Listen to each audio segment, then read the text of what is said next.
everybody, Happy New Year. So the first video of this year is going to be a little different. I am branching into doing a little bit of wool applique on my channel, and I hope that's okay with everybody. I don't want to lose subscribers, so please leave me a comment below and let me know if you want me to stick solely to just punch needle, or if you're okay with a little bit of other stuff like rug punch, maybe some rug hooking and some wool applique. Just let me know in the comments below the video down here, not on Facebook, but here on this video page.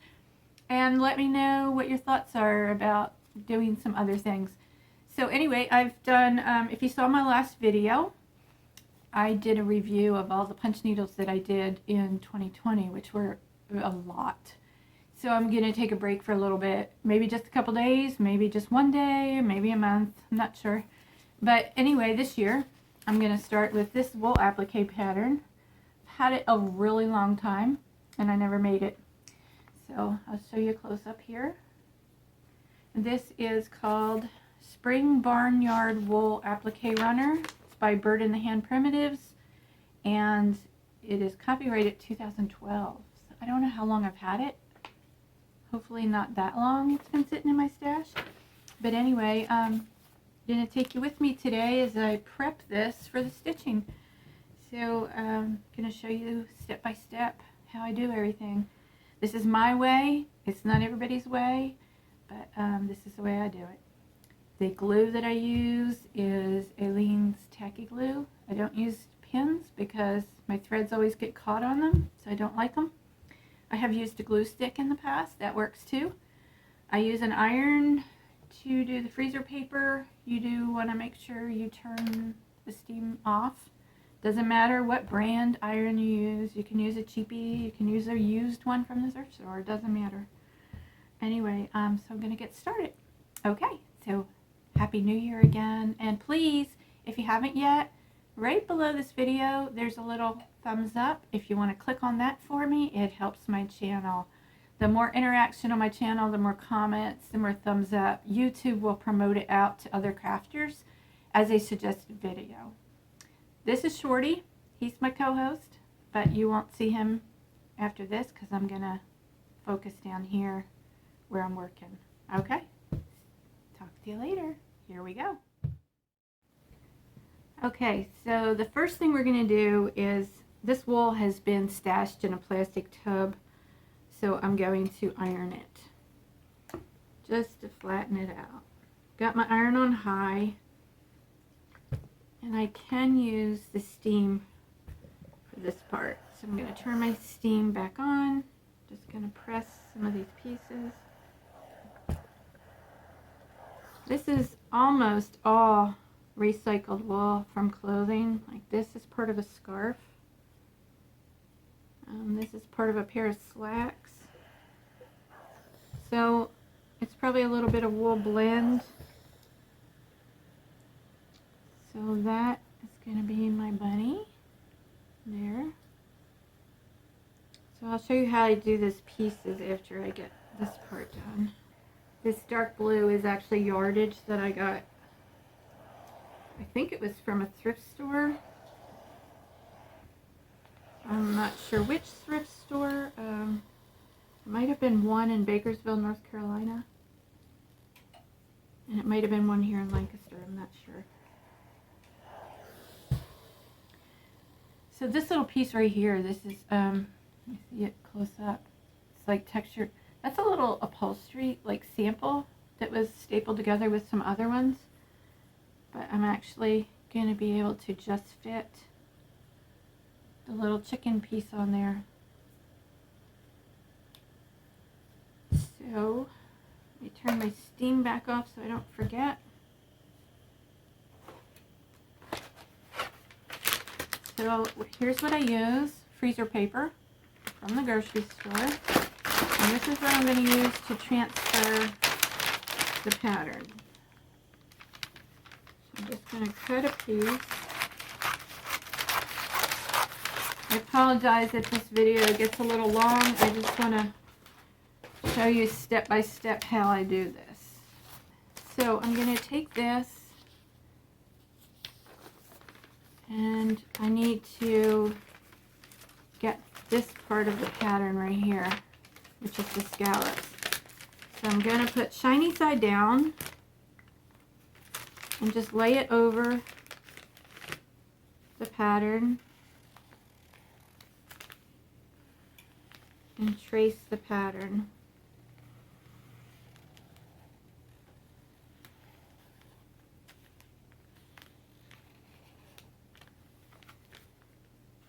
And these are for the scallops on the edge. I'll show you in just a minute what part they're going to be. You can use a pen, a pencil, whatever. I just use a Sharpie. So these are these little scallops right here. Okay, the other one, see, I already have the bee scap, the chicken, the sheep, the bunny. I need to cut these little circles. So now I'm going to do the flowers. And again, I'm going to turn this so that I can get the most out of it without wasting. So I'm going to stop it here and then I'm going to continue once I get all this done and cut out. Okay, so I have all the pieces drawn on here. You can see, so I'm going to show you what I do next. So this is for the cat. And I've got this piece recycled from a scarf. Got it Goodwill. I'm just going to lay the freezer paper on the fabric, shiny side down. And just go over it with an iron, just a few seconds.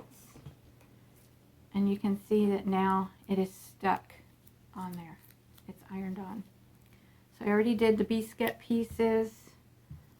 I did the pieces for the sheep's nose and eyes. So now I'm going to do the chicken. So I'm going to take this, I'm going to lay it on here. And it just barely fits. So don't throw out those little scraps because you can use them. There goes that. I'm going to do the sheep, which is going to be gray because the chicken is the off-white. I didn't want two out of the same wool. So I'm going to continue on and I'll be right back. Cut all three of those out instead of doing each individual little, each individual little circle piece and trying to keep track of those little pieces of freezer paper. That's the easier way to do it. And the beak and the legs for the chicken. So there we go. So I have all my pieces all ready to go. And now all I have to do is cut all these out. Okay, I have everything cut out. I'm just stooping down so you can see me. But I want you to be able to see this also. So it's all cut out. It still has the freezer paper on it. So I'm going to show you now how I'm going to apply it. So all you do is peel off the freezer paper. There. That is reusable. So keep it with your pattern. You can use it over and over and over.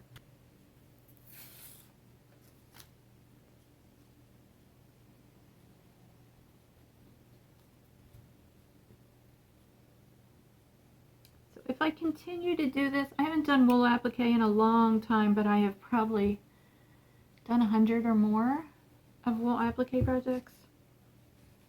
And I used to use a glue stick.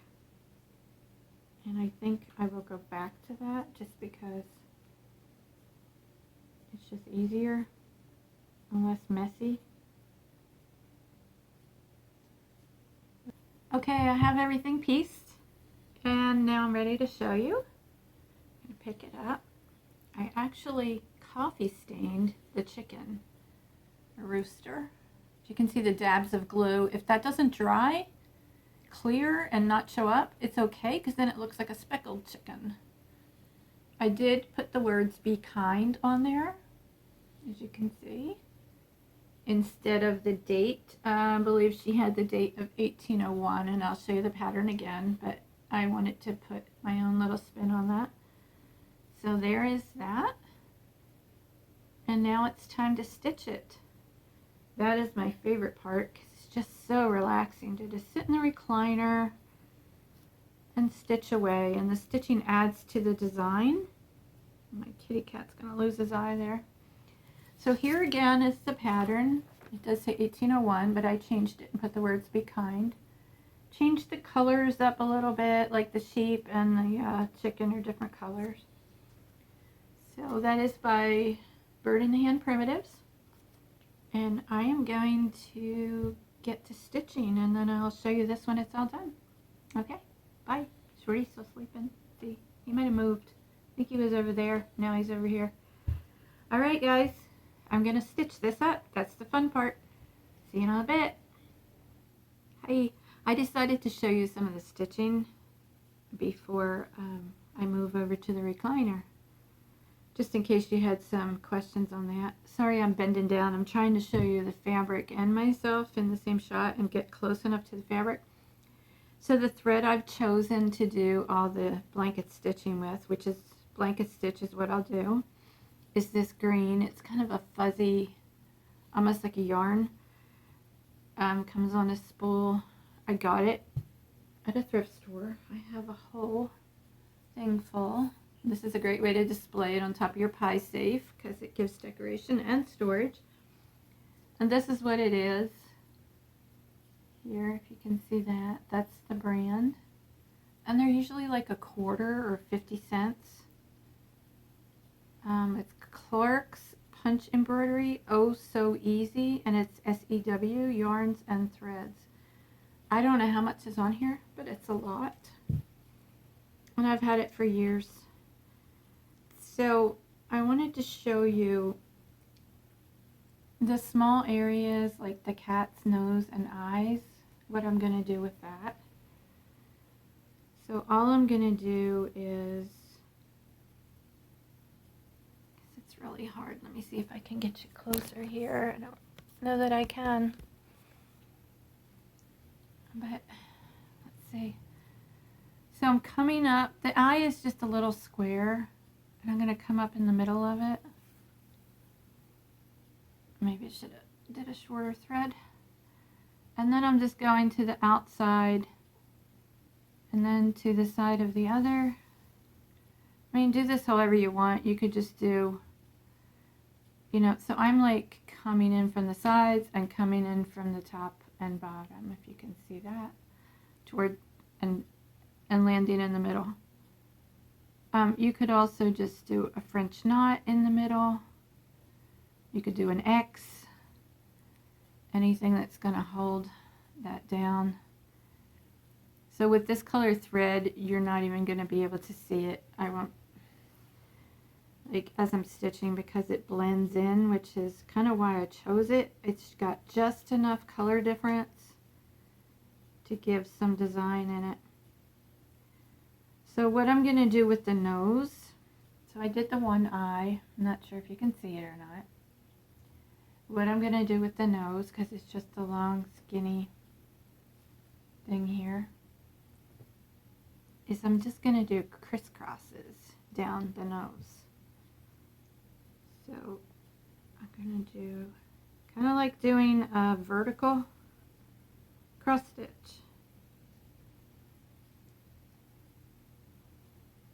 So I'm not actually stitching into the nose at all. I'm just going down in slants like that, and then I'll go back up the other way. And that secures that to the background. And I will do the same thing here on the stems because they're narrow also. I'll do the same thing. I'll just do crisscrosses. Again, this is very folk art, very primitive. There's no rules. You do whatever you feel comfortable with. But I'm going to use the one color for the whole project. I'm not going to change colors. Some people will change colors so their thread matches whatever they're working on. Like for the cat, they might use a tan. And then for the sheep, they would use a gray. I don't want to do that. For one thing, it's more work, but I think it looks more primitive kind of when you just use the same thread all the way through. So it's not real pretty, it's not real neat, but it's folk art and it's primitive. So I hope you can see it enough. So don't forget, please leave a comment down below in the video, not on Facebook, but here on YouTube. Whenever you comment on my videos, it's better to comment here than it is on Facebook. Always comment under the video on YouTube. And I reply to all the comments.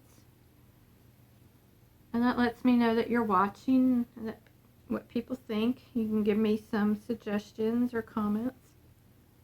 But it just helps me with YouTube. Like, they'll promote my videos. I don't make any money off it, but they promote my videos out to more people that might be interested in it if there's interaction. And interaction is a thumbs up and a comment. Okay. I am using a single strand of this, by the way. Alright, so now I'm going to show you how I'm going to do the lettering. And I think this is just called a whip stitch. I'm just going to come up. I'm going to go halfway across, down and come up. Very primitive.